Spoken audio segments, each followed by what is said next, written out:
It's hard to believe that you're only 18 years old and you've been told you'll spend the rest of your life in this facility.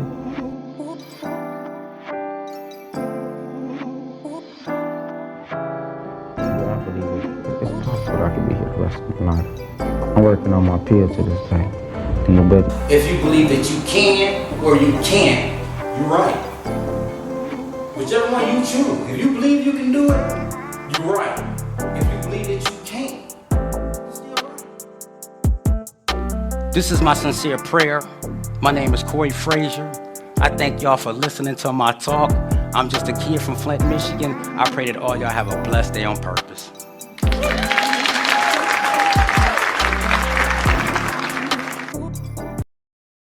What up, though? Welcome to the Corrected Felon Podcast with Inspire the Block. Your host, me, Inspire the Block. Well, to simply to my friends and family, it's Corey. I pray that everybody out there is having a blessed day on purpose, whether you're in listening land or viewing this podcast or whatever on platform you're listening to it or watching it on. So I pray that everybody out there is just having a blessed day. I want to say, please subscribe, like, comment, and share the Corrected Felon Podcast. Y'all show your boys some love. Put it out there in the universe so that everybody can get hip to this, because on the Corrected Felon Podcast, we always be talking about something. We always have substance.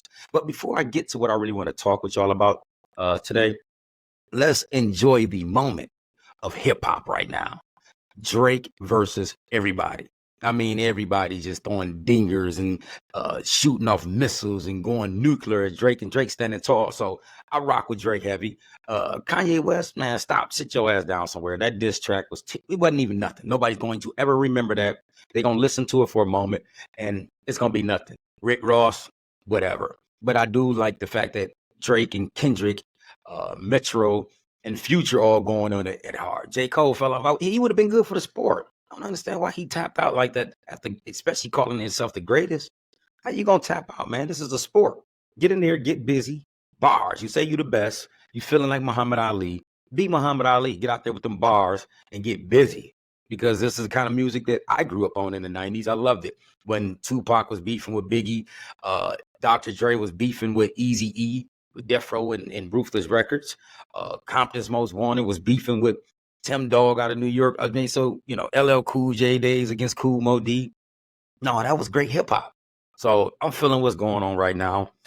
So I pray that everybody else is having a great time with it too. And let's all just keep this on wax or on the music. I don't believe nothing is really going to happen majorly with Drake and these guys. Because, I mean, we talking about Drake. We're not talking about no local street rappers or nothing like that. We talking about, if not the biggest name in hip hop. So let's keep this all on the music, keep it music, and let's go forward. Hey, send some more Scud missiles out. Drop bombs on everybody, Drake. Get on their ass. Also, too, I mean, I watched that fight this past weekend, and I was disappointed. I was going with the brother. I wasn't going with Ryan Garcia. But Ryan Garcia came out with the W. I actually stopped watching it. It got boring to me after watching Hanley get his ass whooped. And I just was done with it. I didn't even finish watching the whole thing. But Ryan Garcia did his thing. And shout out to him, man. I like boxing still. Like my son, he really heavy into it. So, I mean, him Saturdays, we sit there and rock and watch it. And it's good bonding time with me and my son. So, that's one of the reasons I even ended up watching it. But the fight wasn't that great to me. But yeah, so that's just my cap on what's going on in the entertainment world. But I really want to get to what I wanted to talk to everybody about today. Right now in society, we have a generation of young people that's just really, really wild. They out there killing the rape. Like, we don't even understand the level of criminality that has entered the minds and hearts. And people ask me all the time, like, why are they like this? How did they get like this? And I simply go to explain to them that this isn't no cookie cutter issue. How our young black boys got to the condition that they're in now is a multiple generations of trauma. Like, they're actually living out their trauma. And I'm talking about, this is generational effects, just like we like to always talk about in the black community, that we still suffer from the psychological effects of slavery. Well, this is going on in the community too, but on another level, on a very important level. I'm not dismissing slavery, but what I am saying is that one of the ills to our community is that there is no elevation of black men. For young boys to have something to inspire to be or to look up to. This is why they're always offered the rappers, the entertainers, the ball players. Like these are the people that's elevated so that these young boys can have some kind of inspiration. But in reality, we already know that they can never even see these people. They can't touch these people. They'll never be able to really have a connection with these celebrities because these celebrities live on a different plane of existence than the one that they be selling to the public. Like they're on a whole nother level. And I mean a whole nother level of cap, of lies.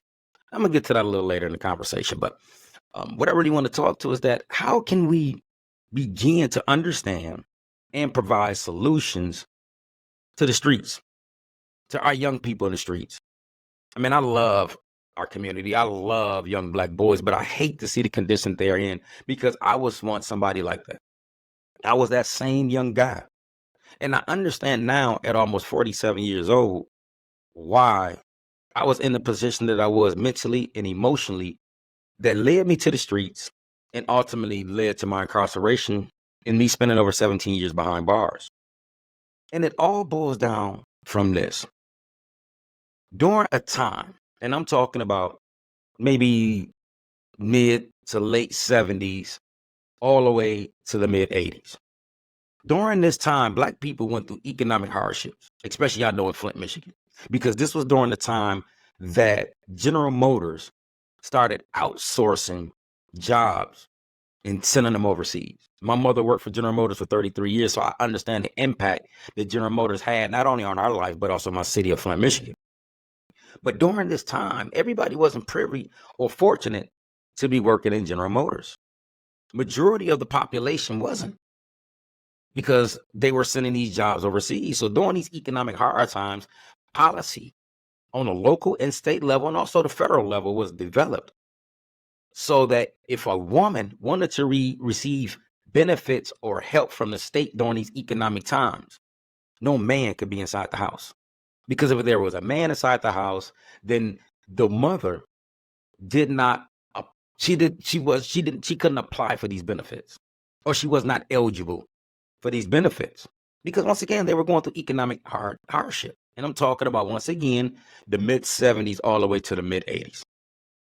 So now during this time, in order to secure these benefits, to make sure that they're not on, her mother and the children are not on the streets, daddy had to go. Mama was only thinking from a perspective that she needed to do what she needed to do best for her and her children. This man gonna have to get out there and find it. And hopefully when everything get right, we can bring this family back together and live in happiness. But because of these policies that went on for so long, we know that didn't happen. When father or daddy got kicked out the house because of these policies that mama was trying to hold on to make sure that she was securing something for her and her children, daddy went into this world and more than likely, like most of them did, found another family or started another family. And what happened was that family that he originally left, because of the policies that were enacted in the black community to help secure a mother financially in some areas of life, they left children there to be reared only by the mother. Now, this wasn't the father's intention, but what happened was, like I said, after he had to leave the home because the mother wanted to secure these benefits, he ended up finding another woman, developed and started another family, and totally forgot about the one that he had. So now you have this young person growing up, being reared by mama, emotionally overloaded, and this father that he wants so bad is not giving him any attention. So what he starts to do is to find attention elsewhere. School, amongst his peers, the streets, because he has this resentment, this anger, not only at daddy, but he also mad at mama too, because mama is the reason why daddy gone and daddy over here with this other family doing his thing.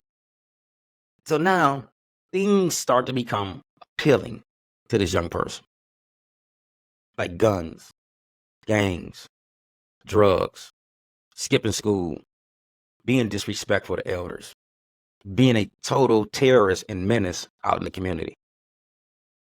Now, during this time, while these young people are going through these stages of development because daddy's not there no more, here come another set of policies. And this is during the mid 80s to late 80s to the early 90s and mid 90s.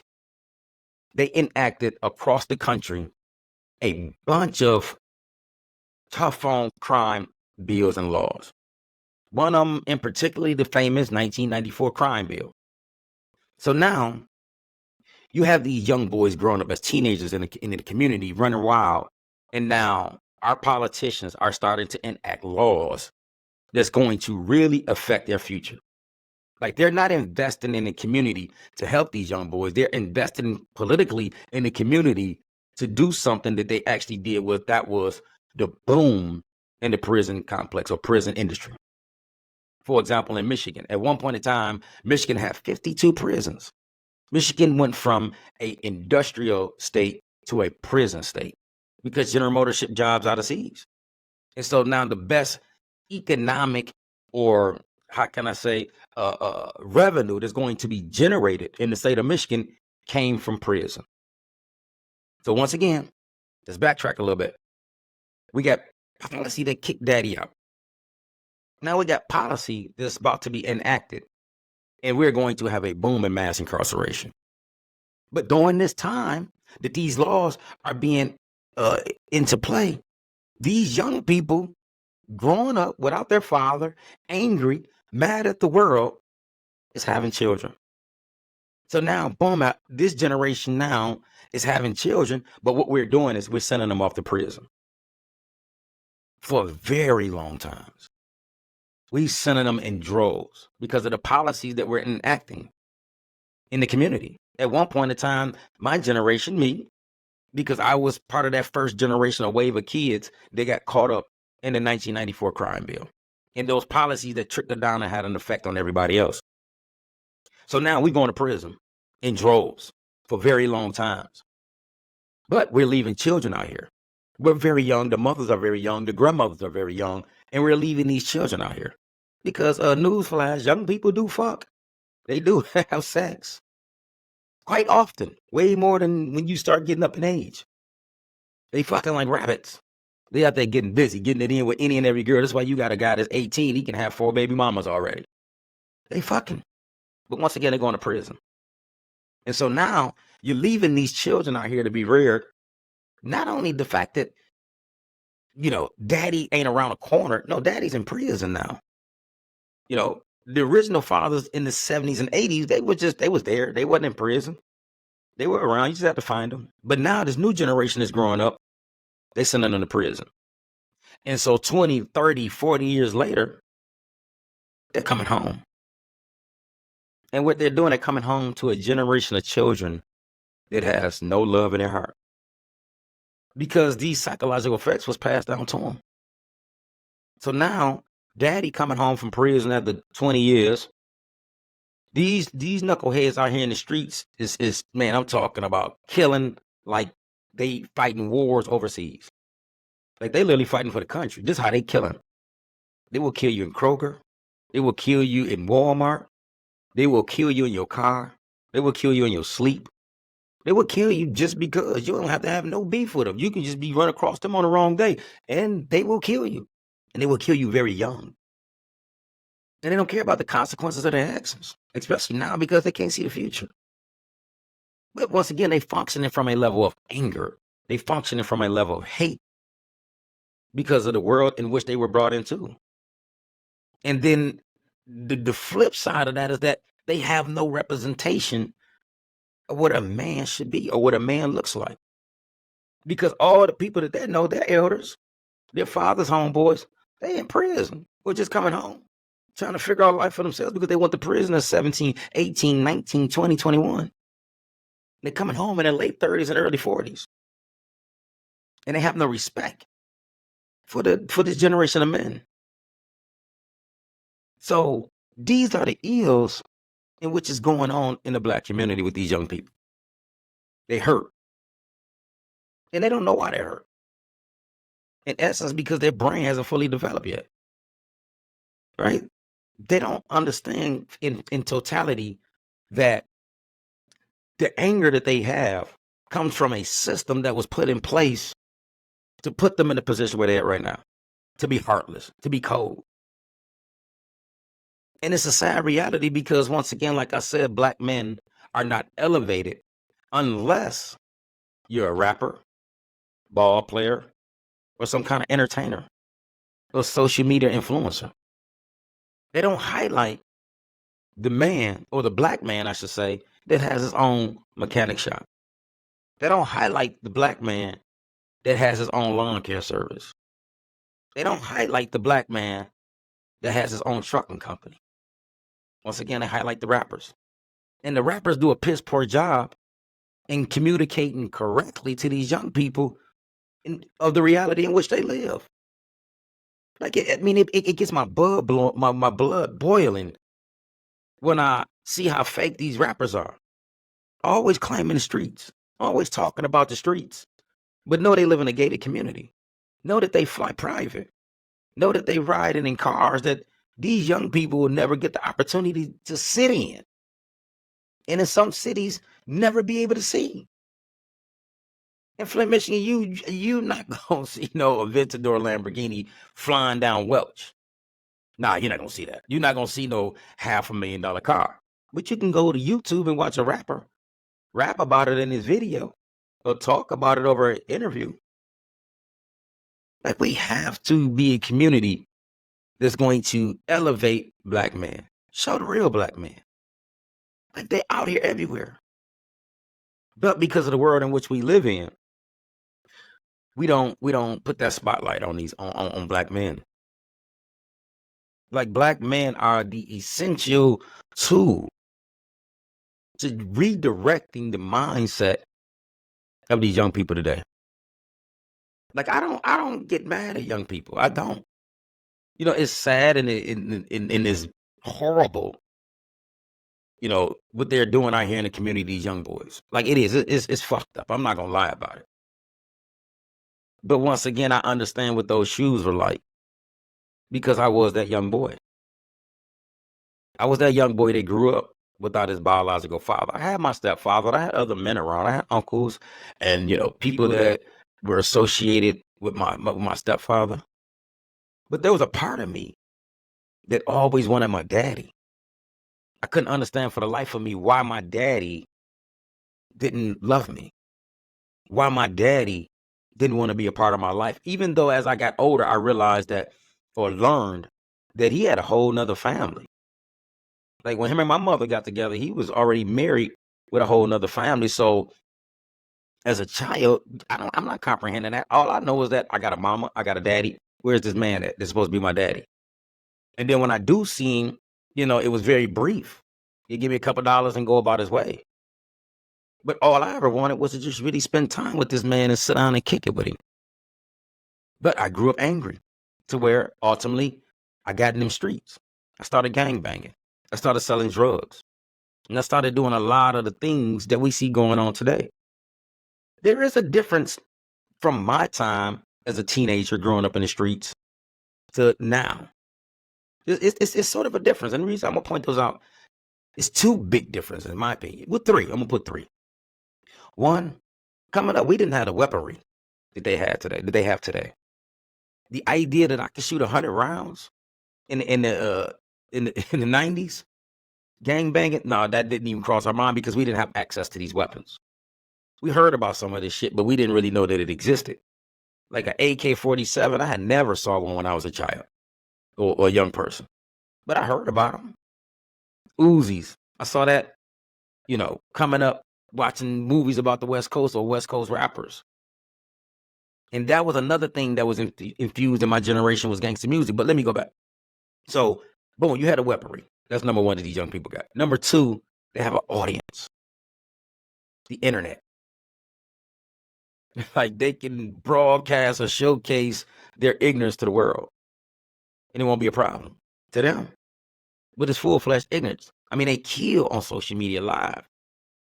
They talk about what they do in these streets on social media. To where they ultimately get locked up and sent to prison because of their social media accounts, the information and shit that they put up on there. Like, we didn't have that. We didn't have the internet. They be rapping about people that they didn't killed.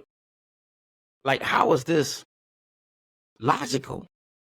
What makes this right? But once again, this is the generation in which we're living in. We're living in the technology age, the technology space. So therefore, they're using technology for every wrong reason. And they just put it out there. Right? So, boom. We didn't have the weaponry. Didn't have the guns that they have today. We didn't have the internet. And number 3, we wasn't strung out on drugs coming up. Like the way that this generation is.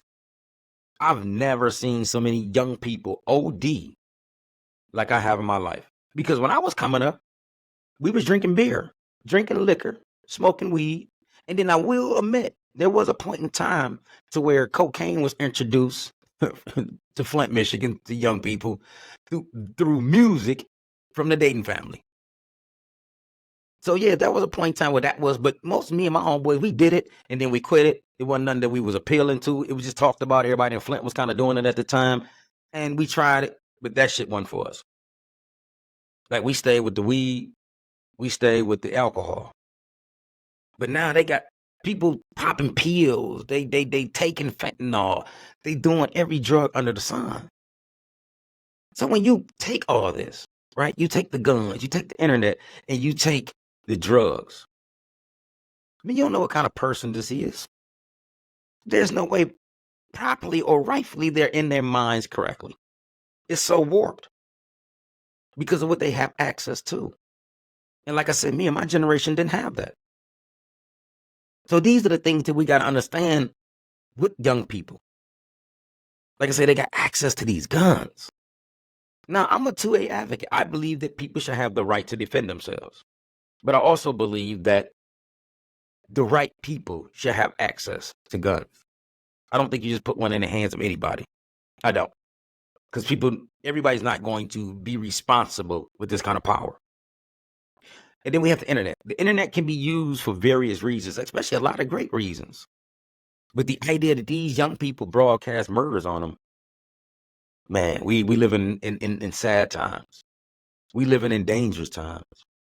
Because the condition of the people, the hearts of the people, is really, really fucked up. And like I say, you intertwine that with politics. Now, I can't really blame the music, right? I really can't. Even though I know that the music does have an effect on the minds and hearts of these young people, just like it did with me. But our music, Dr. Dre, we knew wasn't no real doctor. Tupac was not gangster. He did some shit that we know that we liked and we thought it was the realest shit ever. But we still understood that Tupac wasn't this kind of person. He wasn't like us in the streets. So that's why I say I don't really blame the music. I don't really fault the music. But what I do want to point out is that the people that make the music, once again, need to sell the right story. Tell these young people that the goal should be to send your children, if you can, to private school. To live peacefully, to get away from all that goofy shit that's going on in the streets. Instead of highlighting it. Instead of making it seem like it's supposed to be a part of everyday life. When it's not supposed to be that way.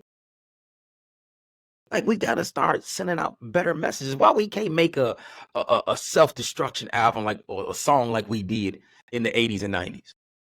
Why we can't make a song, We All in the Same Game, like we did in the 80s and 90s?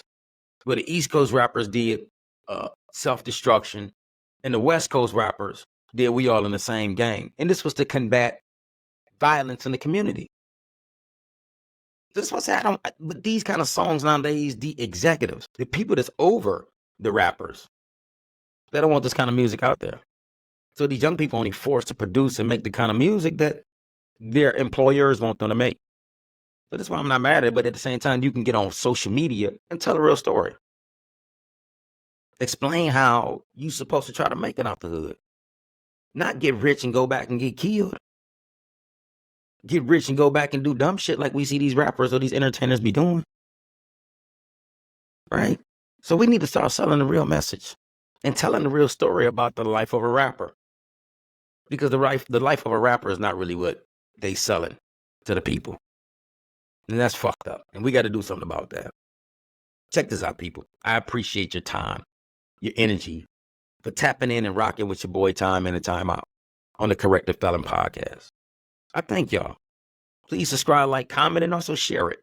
And also get in the comments. Tell me what y'all think, man. I love interacting with my followers, right? Or subscribers. I really love interacting. So get in the comments. Tell me what y'all think. And, continue to keep rocking with your boy. Inspire the Block over here on Corrective Felon Podcast. Listen, everybody. Once again, subscribe, like, comment, and share it. And I pray that everybody have a blessed day on purpose. Let's spread good energy. Let's put some love and peace in the air. And until next time, y'all keep your head up.